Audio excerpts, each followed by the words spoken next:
ఓం సాయిరామ్. సాయి భక్తులందరికీ నమస్కారం అండి.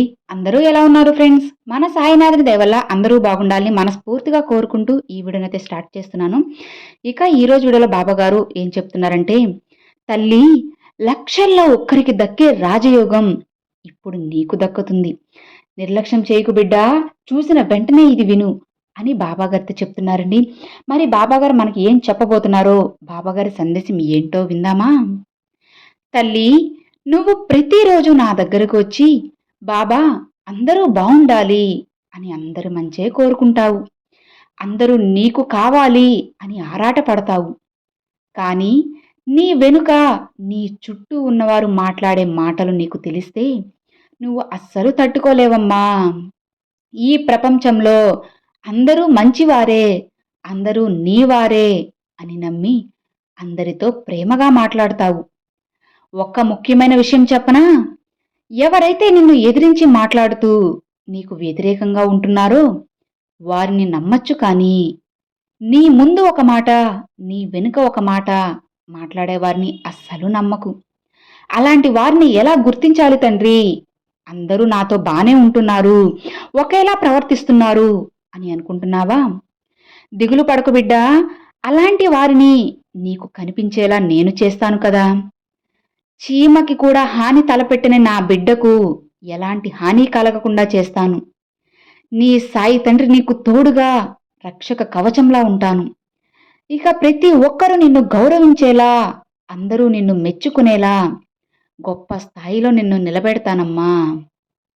నీకు ఒకవేళ ఓటమి వచ్చినా కానీ దాన్ని తట్టుకొని నిలబడే శక్తి నీకు ఇస్తాను. నువ్వు నీ జీవితంలో ఓడిపోయినప్పుడు, ఇతరులు నిన్ను అవమానించినప్పుడు, నిన్ను హేళన చేసేప్పుడు కూడా నిన్ను బలంగానే ఉంచాను కదా. ఇప్పుడు నువ్వు ఓటమి నుంచి బయటపడాలని 1000 రెట్ల ఉత్సాహాన్ని నీకు అందించడానికి వచ్చాను.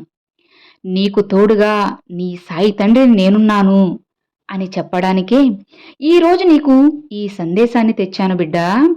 ఇక నువ్వు కోరుకున్న మార్పులు అనుకున్న సమయంలోనే వెంటనే రావు కదా. వాటి కోసం కొంచెం కష్టపడాలి, ప్రయత్నించాలి, ఓపికగా ఉండాలి. ఇలా అన్నీ చేస్తేనే నీకు కోరుకున్న మంచి స్థానం దక్కుతుందమ్మా. నీకు చిన్న బాధ రాగానే కృంగిపోవద్దు బిడ్డా. మనసులో ధైర్యాన్ని నింపుకో, అస్సలు భయాన్ని రానివ్వకు. నీ కష్టం నుంచి ఎలా బయటపడాలో ఆలోచించు. ఆ ఆలోచనకు కావలసిన శక్తిని నేను నీకు అందిస్తానమ్మా. ఒక్క విషయం గుర్తుంచుకో తల్లి, నువ్వు కింద పడిపోవాలి అని అనుకునేవారు నీ వారు కాదు. అలా వారు కోరుకునే విధంగా ఏది జరగదు, జరగనివ్వను. ఇంకా చెప్పాలంటే వారి ముందే నిన్ను ఉన్నత స్థాయిలో నిలబెట్టి వారు ఆశ్చర్యపడేలా చేస్తాను.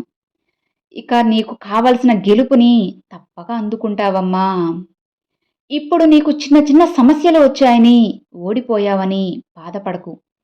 వీటితోనే జీవితం అయిపోయింది అని అనుకోవద్దు తల్లి. ఇంకా నీ జీవితంలో సాధించాల్సినవి ఉన్నాయి అని తెలుసుకో. నువ్వు అన్నీ సాధించడానికే పుట్టావు.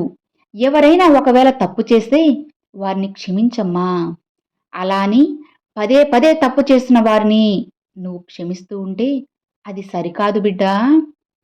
కాబట్టి 1, 2 తప్పులను మాత్రమే మన్నించు. ఇప్పుడు నీకు ఎన్నో కష్టాలు ఉన్నాయని నాకు తెలుసు, కానీ అవి శాశ్వతం కాదని గుర్తుంచుకో బిడ్డా. నిన్ను చుట్టుముట్టిన మాయను తొలగించడానికే నేనున్నది. ఈ సాయి అవతారం ఎత్తింది అందుకే తల్లి. నీకున్న కష్టాలన్నిటినీ తొలగించి నీకు ఆనందాన్ని ఇవ్వాలని నీ బాబాని నేను ఆరాటపడుతున్నాను. ఇక నీ జీవితంలో వచ్చే మార్పుల వలన నువ్వు రాజయోగంలో అడుగు పెట్టబోతున్నావు బిడ్డా.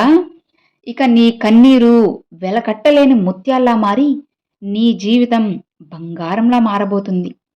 ఇక నువ్వు రాజయోగాన్ని అనుభవించబోతున్నావమ్మా. నీ సాయి మాటలు నమ్ము, అంతా మంచే జరుగుతుంది. ధైర్యంగా ఉండు బిడ్డా. నీ సాయి నీకు తోడు ఉండగా నీకెందుకు తల్లి భయం? ధైర్యంగా ఉండు అని బాబాగారితో చెప్తున్నారండి. చూశారు కదండి, ఈరోజు బాబాగారి సందేశం మీ అందరికీ నచ్చింది అని అనుకుంటున్నాను. నచ్చితే లైక్ చేయండి, మరికొంతమంది సాయి భక్తులకు షేర్ చేయండి. ఫస్ట్గా మన ఛానల్ చూసేవాళ్ళు సబ్స్క్రైబ్ చేసి సపోర్ట్ చేయండి friends. Thanks for watching. Om Sairam.